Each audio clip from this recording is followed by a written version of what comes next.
हमारे घर को टारगेट किया गया है, हमारे को सताया जा रहा है, हमारी सुनाई नहीं की जा रही है। मेरी आप लोगों से गुजारिश है, हमारी मदद कीजिए। प्रधानमंत्री मोदी से हमारी गुजारिश है, हमारी मदद कीजिए। योगी जी से ये पुरानी लड़ाई को अब हिंदू मुस्लिम का रूप दे दिया। हमें भी पता है गलत है, लेकिन इसको मजहबी रंग नहीं देना चाहिए। ये कहाँ की बात है, ये कहाँ का संविधान है, ये कहाँ का कानून कहता है कि एक ही पहलू को सुना जाए, दूसरे पहलू की बात ही ना रखी जाए। पुलिस के सामने घरों को तोड़ा जा रहा है। तरुण मर्डर केस के बारे में नफरती चिंटुओं द्वारा जिस लेवल की मिस इन्फॉर्मेशन फैलाई जा रही है, देश को तोड़ने का काम किया जा रहा है, हर जगह नफरत फैलाई जा रही है और शायद कोई भी क्रिएटर या इन्फ्लुएंसर आज इस मुद्दे पर दोनों तरफ की बातें नहीं कर रहा। इसीलिए छोटी सी वीडियो आपकी क्लैरिटी के लिए। अब मेरे जिस भी हिंदू या मुस्लिम भाई को तरुण केस की रियलिटी जाननी है, सच में अगर आप खुद को एक हिंदू या मुसलमान न समझकर एक भारतीय नागरिक या इंसान कहते हो और सिर्फ इमोशनल न होकर न्यूट्रल पर्सपेक्टिव भी रखना चाहते हो, तो ये वीडियो आप आगे देखना, क्योंकि जो इन्फॉर्मेशन आपको अब मैं देने वाला हूँ शायद उसके बाद आप एक दूसरे से नफरत ना कर पाओ। और मैं नहीं कहता मेरी बात पे आंख बंद करके भरोसा करो, लेकिन एक बार पूरा सीन समझ लो, देख लो, उसके बाद फैसला तो आपको ही करना है। प्लीज पूरी बात सुन के जाना, क्योंकि इसमें आपके सारे सवालों के जवाब हैं। 20 से 25 लोग बताए जा रहे हैं जिन्होंने तरुण पर अटैक किया, और 25 लोग ये गिना रहे हैं कि वो लोग थे 25 से 30 लोग जिन्होंने इन पे अटैक किया था। परिवार ने ये चीज शुरू की। परिवार तो पूरा इन्फ्लुएंस है बजरंग दल से, वो तो हर चीज को लेगा ही हिंदू मुस्लिम में। सारे बच्ची ने मारा। नहीं, बच्ची वहाँ कोई नहीं थी, प्रिंस नाम का लड़का था, उसने मारा था। आज हर कोई तरुण की मौत को लेकर भावुक है, काफी इमोशनल है, जो कि बिल्कुल जायज बात है। मुझे भी दुख है कि हमारा एक तरुण नाम का भाई अब इस दुनिया में नहीं रहा, और तरुण के इंसाफ के लिए भी मैं सबसे आगे खड़ा रहना चाहता हूं, क्योंकि हम किसी के बच्चे की मौत को किसी भी तरह से जस्टिफाई नहीं कर सकते। मैं कहता हूं चलो मुद्दा कुछ भी रहा हो, कानून हाथ में लेना या किसी की जान लेना किसी भी सूरत में जायज नहीं माना जा सकता, और इस्लाम खुद भी इस चीज की इजाजत किसी मुसलमान को नहीं देता कि वो किसी मासूम की जान ले। कुरान का ये वर्ड कहता है कि अगर आपने किसी बेगुनाह या मासूम की जान ली है तो इसका मतलब है आपने पूरी इंसानियत की जान ले ली, और अगर आपने एक इंसान की जान बचा ली तो इसका मतलब आपने पूरी इंसानियत को बचा लिया। अब ये मैं खुद से कुछ बना के नहीं बोल रहा, आप खुद ये वर्ड्स पढ़ सकते हो। अब आपको इससे रिलेटेड एक प्रूफ भी देता हूँ। तरुण मर्डर केस की वजह से आप या मैं ही नहीं बल्कि देश का हर मुसलमान इस मर्डर की निंदा करता है, और अगर आपको इस बात का यकीन ना हो, अगर आपको लग रहा है कि देश का मुसलमान इस मुद्दे पर खुशी मना रहा है, तो आप शायद गलत है, क्योंकि मेरे पास इस बात का भी प्रूफ है। ये मेरी तरुण मर्डर केस की पहली वीडियो थी, जिसके कमेंट सेक्शन में जाकर आप खुद मुस्लिम्स के कमेंट्स पढ़ सकते हो। बाकी मैं स्क्रीनशॉट्स भी लगा रहा हूँ, आप पॉज करके पढ़ लेना। मैंने तरुण के लिए जब सबसे पहले इंसाफ की मांग की थी, तो आपने कमेंट्स भी देख लिए कि यहाँ हर मुसलमान इस मर्डर की निंदा कर रहा है, और आप खुद पढ़ सकते हो कि तरुण भाई को सपोर्ट करने के लिए कैसे सारे मुसलमान भाई आगे आए बिना दूसरी तरफ की कहानी जाने। अब समझते हैं असल मुद्दा क्या था और लोगों ने इसे बना क्या दिया। देखो, मैं हवा में कुछ नहीं बोलूंगा, बस अपना दिमाग चालू रखना, अंधभक्ति की पट्टी थोड़ी देर के लिए हटा लेना। तो वहाँ पे जाकर हमने पाया कि दो समुदाय के जो लोग हैं उनमें आपस में झगड़ा हुआ है, तो जिसमें एक समुदाय के 3 लोग और दूसरे समुदाय के 5 लोग इसमें इंजर्ड हुए। तुरंत ही हमने इनको पीसीआर अपने एम्बुलेंस के माध्यम से इनको हॉस्पिटल पहुंचाया, तो जिसमें से ये सारे वहीं से तुरंत ही हॉस्पिटल से डिस्चार्ज हुए। केवल एक जो तरुण कुमार नाम का लड़का था जिसकी उम्र 26 साल थी, वो हॉस्पिटल में एडमिट रहा। नेक्स्ट अगले दिन 5 तारीख की दोपहर के आसपास ही पता चला कि वो उसके इलाज के दौरान उसकी मृत्यु हो गई है। देखो, तरुण के मर्डर की खबर जैसे मसाला मीडिया तक पहुंची तो किसी एक इंसान ने भी इसे क्रॉस वेरीफाई करने की कोशिश नहीं की, इंक्लूडिंग मी। मैंने भी बिना कोई ज्यादा रिसर्च किए, बिना कुछ सोचे, सबकी तरह अधूरी कहानी लोगों तक पहुंचा दी, जिसके लिए मैं शर्मिंदा हूँ। सबको न्यूज चैनल और सोशल मीडिया के थ्रू ये खबर मसाला लगा के दिखाई गई कि एक हिंदू बच्ची छत पे होली खेल रही थी और उसने अपने दोस्त को नीचे गुब्बारा मारा, लेकिन वो गुब्बारा जब जमीन पे गिरा तो उसकी छींटे एक मुस्लिम महिला पे पड़ गई, जो कि होली के दिन वहां से गुजर रही थी। जिसके बाद उस महिला ने लड़ाई शुरू कर दी। तरुण के परिवार ने उस महिला से माफी मांगने की कोशिश की, लेकिन उसके बावजूद मुस्लिम महिला ने गुस्से में आकर अपने परिवार के लोगों को बुला लिया, और फिर 30-40 मुसलमानों ने तरुण के परिवार को मारना शुरू कर दिया। लड़ाई शांत होने के बाद जब तरुण अपने घर पहुंचा तो सारे मुसलमान घात लगाकर बैठे थे, और तरुण के आते ही सबने उसको अकेले घेर के इतना मारा कि उसकी जान चली गई। इतनी ही कहानी पता है ना आपको। अब अगर कोई नॉर्मल बंदा इस सिनेरियो को सुनेगा तो उसके दिमाग में एक ही नैरेटिव बनेगा कि एक मुस्लिम परिवार ने होली जैसे पावन अवसर पर एक छोटे से पानी के गुब्बारे की वजह से एक हिंदू भाई को मार दिया, यानी बिना किसी रीजन के एक मुसलमान ने होली पर हिंदू को मार दिया। और यही नैरेटिव पूरे देश में फैलाया गया। हर इंसान ने बिना क्रॉस वेरीफाई किए एक ही नैरेटिव को पूरा सच मान लिया, और सब ने उस मुस्लिम परिवार के साथ पूरे इस्लाम कम्युनिटी को टारगेट करना शुरू कर दिया, सभी को गालियां देनी शुरू कर दी। शिखर धवन का ये ट्वीट अगर आप देखो तो आप अंदाजा लगा सकते हो कि देश में कितनी ज्यादा मिस इन्फॉर्मेशन फैलाई गई है सिर्फ एक तरफा कहानी सुन के। शिखर धवन तरुण की मौत पे दुख जाहिर करते हुए कहते हैं कि बच्ची के एक गुब्बारे फेंकने की वजह से कोई किसी की जान कैसे ले सकता है। ये गलत नैरेटिव फैलाने में सिर्फ न्यूज चैनल्स का ही नहीं बल्कि प्रोफेसर ऑफ हाउस जैसे बड़े बड़े क्रिएटर्स ने भी इसकी पूरी कोशिश की है। देश में दंगे भड़काने की, हिंदू मुस्लिम करवाने की इन्होंने पूरी कोशिश की है, लेकिन रियलिटी इससे काफी अलग थी, जिसकी अब हम बात करने वाले हैं। सारे लोग जख्मी हैं जो इतने जेल में हैं, सबके सर में टांके आए हुए हैं, हाथ पैर टूटे हुए हैं, तो इन्हों को भी तो मार पड़ी है। उनके साथ मार पिटाई, अंदर भी खाना नहीं खाने देना, सोने नहीं देना, वो सारी चीजें हो रही हैं। In fact rather according to him उनको पुलिस वाले भी मार रहे हैं।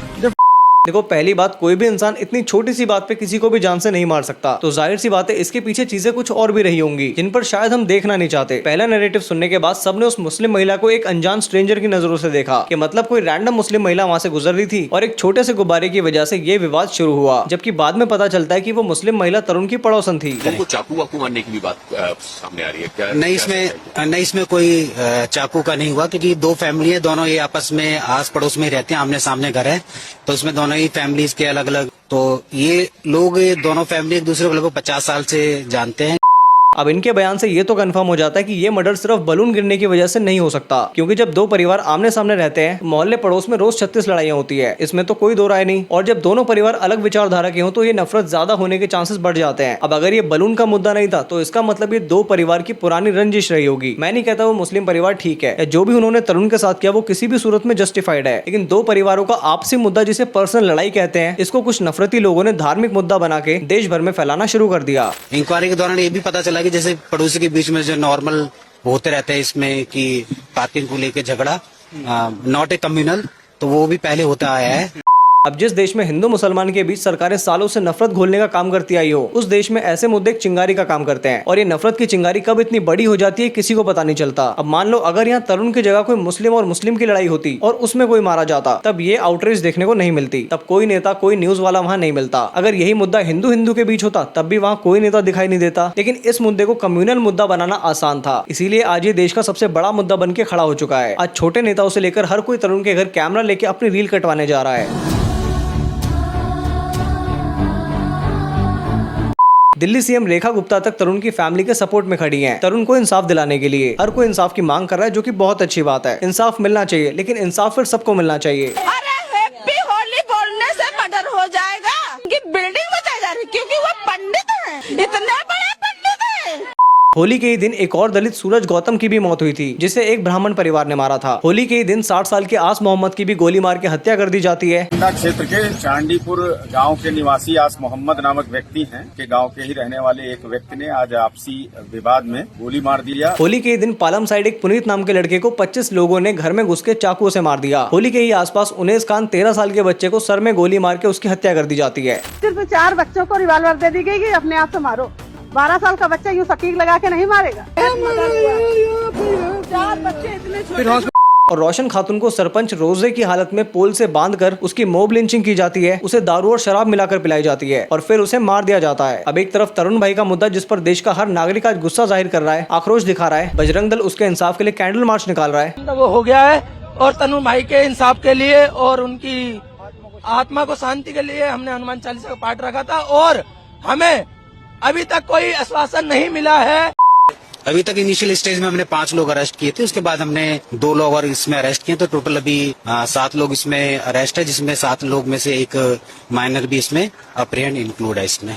सीएम और बड़े बड़े पॉलिटिशियंस तरुण के घर पहुंच रहे हैं, तो मेरा बस इतना सवाल अब आपसे है कि तरुण वाले मुद्दे में जो आपसी रंजिश की लड़ाई थी, जो कि एक कम्युनल मुद्दा था ही नहीं, उसके लिए जब हर कोई इंसाफ मांग सकता है, तो बाकी लोगों के लिए इंसाफ की मांग क्यों नहीं हो रही? क्या सिर्फ तरुण ही मरा है, सूरज नहीं मरा? अब सफाई में अंधभक्त ये बोलेंगे कि सूरज ने उस ब्राह्मण फैमिली की महिला को हैप्पी होली विश कर दिया था, इस वजह से उसको मार दिया गया। तो क्या आप यहाँ सूरज की मौत को जस्टिफाई करने का बहाना ढूंढ रहे हो? चलो उनेस खान, रोशन खातून या आस मोहम्मद को छोड़ दिया जाए, लेकिन होली के ही दिन तरुण के साथ एक और दलित मारा जाता है, लेकिन किसी भी नेता को, किसी भी कंटेंट क्रिएटर को उसके घर जाते हुए नहीं देखा, या फिर इमोशनल बैकग्राउंड म्यूजिक के साथ रील कटवाते हुए नहीं देखा जा रहा, क्योंकि इंसाफ सिर्फ धर्म देखकर दिया जा रहा है। क्यों बाकी लोगों के लिए कोई कैंडल मार्च नहीं निकाली जा रही? देखो रीजन बिल्कुल स्पष्ट है। उन मुद्दों में किसी न्यूज चैनल को टीआरपी या किसी नेता को वोट नजर नहीं आ रहे। उन मुद्दों में हिंदू मुस्लिम वाला मसाला नहीं मिल पा रहा। अब किसी का कहना है कि 40-50 मुसलमानों ने अकेले तरुण को घेर के मार दिया, लेकिन खबर तो ये भी आ रही कि तरुण बजरंग दल का मेंबर था और होली वाले दिन वो नशे की हालत में अपने जिम से 25 लड़के लेकर पहुंचा। तो जब खबरें 2 हैं तो सिर्फ एक खबर पे इतना जोर क्यों? और हाँ, तरुण की माता जी के सेंसिटिव क्लिप मैं वीडियो में नहीं लेना चाहता था, लेकिन आपको समझाने के पर्पज से मुझे तरुण की मदर की क्लिप लेनी पड़ रही है।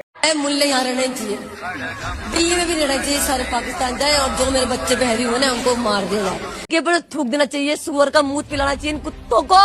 जिसमें तरुण की मदर तरुण के जाने से बेहद दुखी है, जो कि हर माँ का हाल होता है जब उसका पाला हुआ बच्चा चला जाता है। मैं बिल्कुल सहमत हूँ तरुण की माता जी से, लेकिन अगर आप नोटिस करें तो तरुण की माता जी उस परिवार को गालियां ना देके पूरी मुस्लिम कम्युनिटी को ही गलत बोल रही हैं, जो कि चलो कोई बात नहीं, जिस पर बीतती है वही दुख समझ सकता है। लेकिन इस क्लिप को लगाने का मेरा सिर्फ इतना मोटिव है कि इस क्लिप से तरुण के परिवार में सारे मुस्लिम्स के खिलाफ नफरत जाहिर हो रही है। तरुण भाई को इंसाफ दिलाने के लिए मैं भी उतना ही आगे रहना चाहता हूँ, लेकिन मैं उनको भी पीछे नहीं छोड़ सकता जिनकी मौत बेवजह हुई, फिर वो उनेस खान हो या सूरज गौतम, क्योंकि ये लड़ाई हिंदू मुस्लिम दलित ब्राह्मण की नहीं है, ये लड़ाई इंसानियत की है, जिसे हम सबको मिलकर एक इंसान के तौर पर ही देखना चाहिए। देश में इंसाफ की आवाज उठे ये बहुत अच्छी बात है, लेकिन वो आवाज सिलेक्टिव नहीं होनी चाहिए। तो तरुण वो उसके भाई ने हमारा घर वाला समझ के उसी के भाई ने उसके माथे पे मार दिया, वो वही बेहोश होकर गिर गया था। हमारे हाथों में एक डंडा तक नहीं था कि हम अपना सेल्फ डिफेंस कर सके। हम अपना सेल्फ डिफेंस करते, अगर हम अपना सेल्फ डिफेंस करते तो हमारे घर के लोगों को कुछ नहीं होता।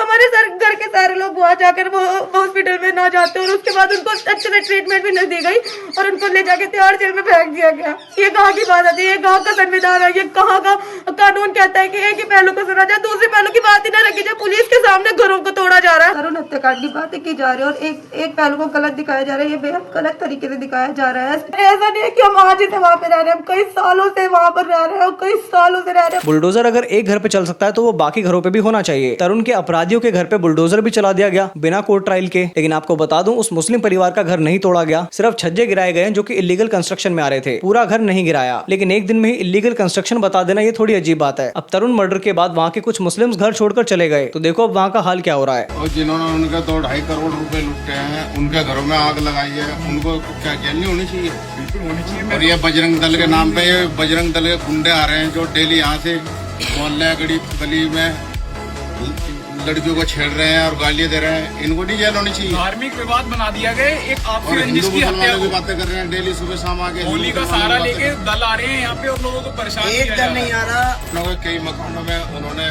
चोरी करी है और रात के टाइम शाम होते ही डेली का ये रूल बन गया, 4-5 दिन से डेली जो डर से मुसलमान किए हुए हैं वहाँ से डेली का रूल बना लिया कि शाम का टाइम होते ही ताले तोड़े मुसलमानों के घर के और डेली चोरियां कर रहे हैं। क्या ये सब जस्टिफाइड है? क्या पूरी कम्युनिटी को गन पॉइंट पर रखना जस्टिफाइड है? एक्यूज चाहे कोई भी हो, सजा भावनात्मक रूप से नहीं दी जानी चाहिए, क्योंकि सजा के लिए देश का कानून है, देश का संविधान है, देश का कोर्ट है। बाकी मेरी सबसे एक ही गुजारिश है, देश का माहौल खराब मत करो। जितनी आवाजें तरुण भाई के लिए उठी है उतनी आवाजें बाकियों के लिए भी उठा लो। अब कमेंट करके बताना और चैनल को सब्सक्राइब मत करना, लेकिन ये वीडियो शेयर जरूर कर देना और इसे भारत के हर उस कोने में पहुंचा देना जहां से नफरत की बदबू उठती हो।